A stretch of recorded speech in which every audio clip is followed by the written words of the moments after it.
of that because the definition itself doesn't effectively communicate what rhetoric is. This is on page 9, I'm sorry. Yeah. So then he says what we need to do is define effective. Something is effective, he said, if it does what we want it to do. So what do we want to achieve through speaking and writing? And then he offers Cicero's threefold goal and parallels that with the 3 standards of truth, goodness, and beauty. Those are the 3 classic standards, truth, goodness, and beauty. Cicero said that the goal of rhetoric is to teach, to move, and to delight. Okay? So how would they line up, those 3 things, line up with truth, goodness, and beauty? To teach would line up with which one?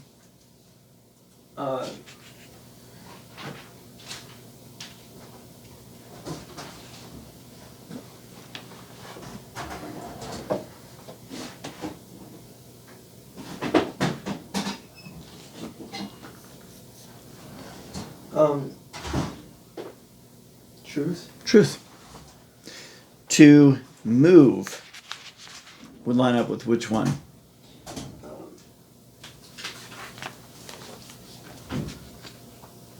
It would line up with goodness. Yeah.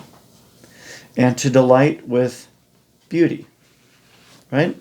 So he said effectiveness in rhetoric can be measured against our ability to teach men the truth, to move men to goodness, and to delight men with beauty. And he says that this is what it means to persuade. So he said then, and this is at the top of page 10, effective speaking and writing is informative, powerful, and elegant. And so then he offers this definition. Rhetoric he defines as the art of persuasive speaking and writing.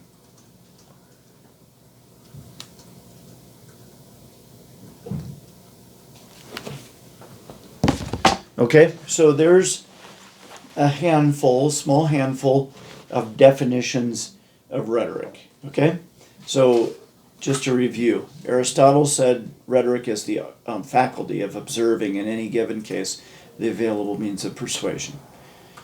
Quintilian said that rhetoric is the art of a good man speaking well. Nate Wilson modified that definition to say that a rhetor is a godly man speaking well in his attempt to persuade others to believe and act in accordance with biblical wisdom. All right. Then Douglas Wilson offered this definition, that rhetoric is the art of clear and effective communication. Okay? The art of speaking clearly and effectively. Clear and effective communication. Okay? And then Fitting Words says that rhetoric is the art of persuasive speaking and writing. Okay, so from those definitions, what are the key elements of rhetoric then? Let's just say it this way. It's not rhetoric unless it blank. It isn't rhetoric unless it, let's see if we can list out the things that are necessary to it. Okay, hold on 1 second. All right, trying to catch up with your notes. Yes. Maybe if I move this chair over for you, you can put your book on it so you can see it. Yeah. All right.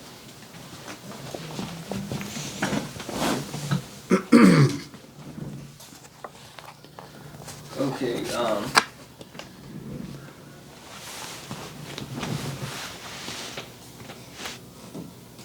it's not rhetoric unless it observes. Ooh. Or See, it uses observation. Yeah, but observing would be more the prep Yes. for rhetoric. So it's not rhetoric. So, I mean, obviously some observation. There are a lot of things that behind the scenes would be taking place. But when you stand up to speak, that's what I want you to think about. Not all the prep work that went into it. But when you stand up to speak, is it rhetoric or is it not? It has to be clear. It isn't rhetoric unless it's clear. clear. Concise? No, not To necessarily. some extent, yeah. Yeah, for sure. So it isn't rhetoric unless it's clear. It isn't rhetoric unless it's concise. Unless it moves in some way. Moves the audience. Yes. It isn't rhetoric unless it moves the audience. That's a very good one.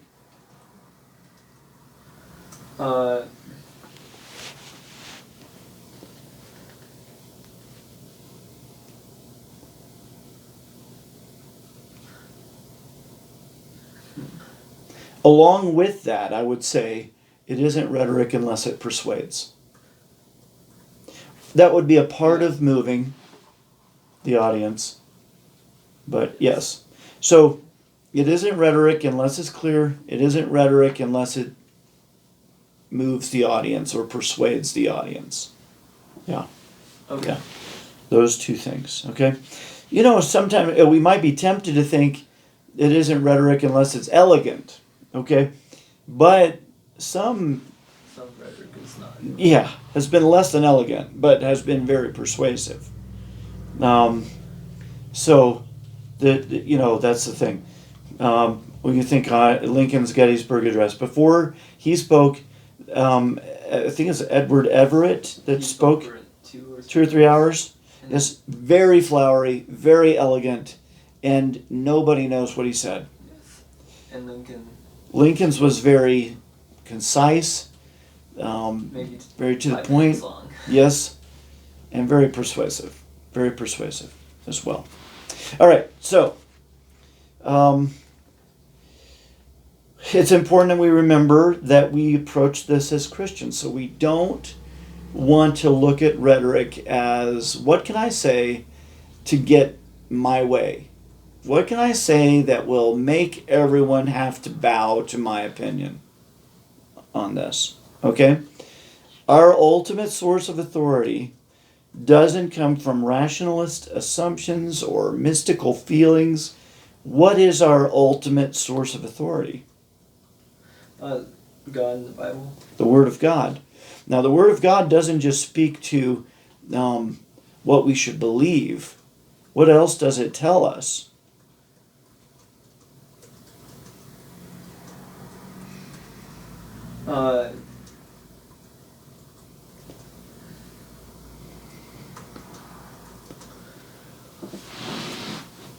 It also tells us how we should live. Yeah. Well, but more so, okay, related to that, it tells us what we should do, right? So, when it comes to rhetoric, does the Bible tell us what we should do? Yes. Yeah. Yeah, let thy speech be always with grace, seasoned with salt. Right? Yes. The Bible teaches us that. That your words should be like apples of gold and pictures of silver.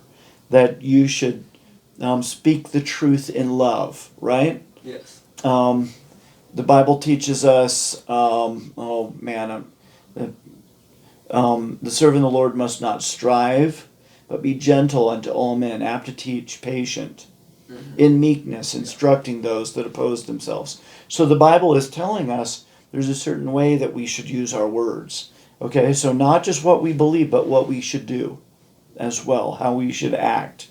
All right, now we're people of the Word, and that means that we ought to be people of words. So our words should mean something, and they should be beautiful words as well. Rhetoric is about language. Grammar teaches you correct mechanics. Plenty of people have bored their audience to tears, but they never split an infinitive. and they never dangled a participle when they did it, right? Yes. So you got all the proper structure to your speaking, right?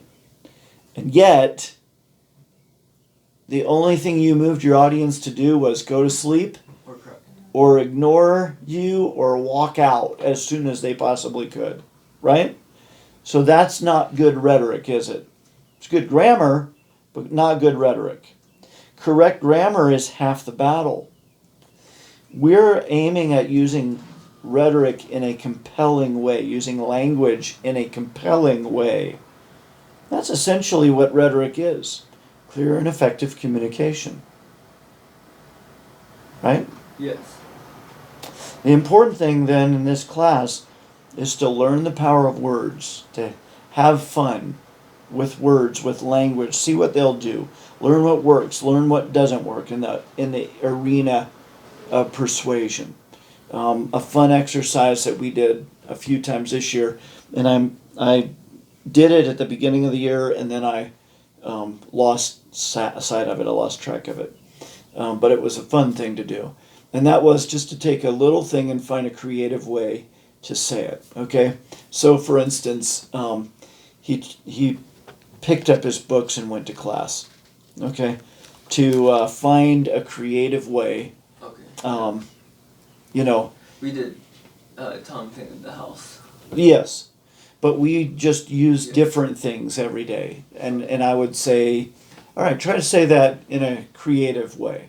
All right, like okay, grab your books. Pick up like parcels of pages. Yeah, yeah. Get a grip on the hardbounds. Yes. Get a grip on the hardcovers. So you play around with words so you can learn creative ways to say things that will get interest and grab people's attention. It's a good exercise. It's a good thing for us to do here in this class as well. And something I started the year doing it last year, and then I forgot about it. So I'm going to try to write it into my notes for the future here with this. Okay, so I think that's pretty much it for today. The next thing is to look at a Christian defense of rhetoric, whether Christians should be studying rhetoric. So I gave you an assignment. Let's have you read ahead as well, and that is lesson 1, a Christian view of rhetoric. So read lesson 1 as well. Yeah, so the preface, introduction, and lesson 1. I have you read them, and for lesson 1, I want you to go through the thinking deeper questions 1, 2, and 3, and I'd like you to answer those for me. Okay? Okay. For lesson 1. Yeah, when you finish your lesson 1 reading, I'd like you to do that.